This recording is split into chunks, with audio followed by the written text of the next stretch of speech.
Scottish actor Sir Sean Connery became famous for playing the role of James Bond, the fictional secret agent known for his wild missions and many escapades.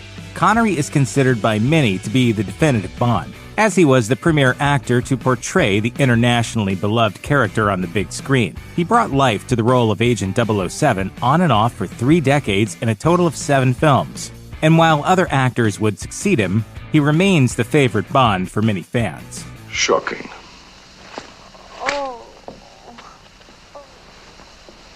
Positively shocking. Connery would go on to have an extremely successful career beyond playing Bond, and acted in dozens of films over the course of almost 6 decades, before retiring from acting in 2006, just after kidney surgery. On October 31st, 2020, Connery died at his home in the Bahamas at the age of 90. He was survived by his wife, Micheline, and his son, Jason. After a private funeral service to honor Connery in the Bahamas, the actor's body was then cremated. According to his wife, one of his final wishes was to have his ashes scattered in the 2 countries that he called home, his native Scotland and the Bahamas, where he lived post-retirement.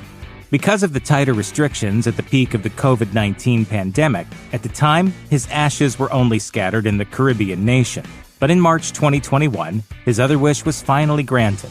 It was reported that month that his ashes were set to be scattered in St. Andrews, a coastal Scottish town. An avid golfer, both Connery's wife and son told reporters that his ashes were very likely to be released on a golf course in the area. But according to the Scotsman, the exact location was never revealed. Shortly after news about his death spread, his wife Micheline shared that in the actor's final months of life, he had the memory loss condition dementia. According to Connery's wife, the illness caused Connery a lot of suffering in the months leading up to his death. Just 7 months after Connery's death, Sean's younger brother, Neil, died in Scotland on May 10, 2021, at the age of 83. Like his brother, Neil was an actor, known for his resemblance to his older sibling. He had reportedly been battling an undisclosed long-term illness before his death. While Neil Connery didn't have the storied and successful career similar to that of his brother, he did earn himself a few acting credits, and even starred in a spoof film of James Bond titled Operation Kid Brother. Because he was the first official Bond, Connery had a lifelong association with the role no matter how far he strayed from it. Though he returned for Never Say Never Again in 1983, Connery had actually sworn off Bond years earlier because he was fed up with the franchise, according to USA Today. After 1967's You Only Live Twice, Connery quit Bond, only to return for 1971's Diamonds Are Forever when the studio offered him a healthy $1.25 million to come back for the role, according to Express. Not quite perfected yet.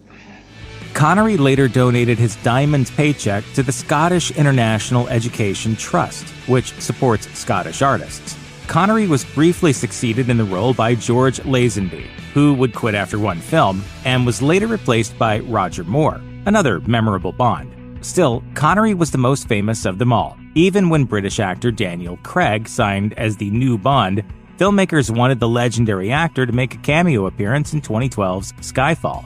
At that point, Connery was several years into his retirement and showed absolutely no interest in ever returning to the big screen. However, Connery's Bond legacy did continue in an unexpected way.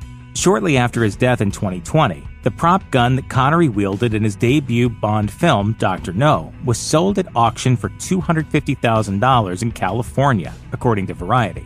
The owner of the gun found a seller shortly after the actor's passing, but it wasn't Connery's death that led him to giving it up for sale.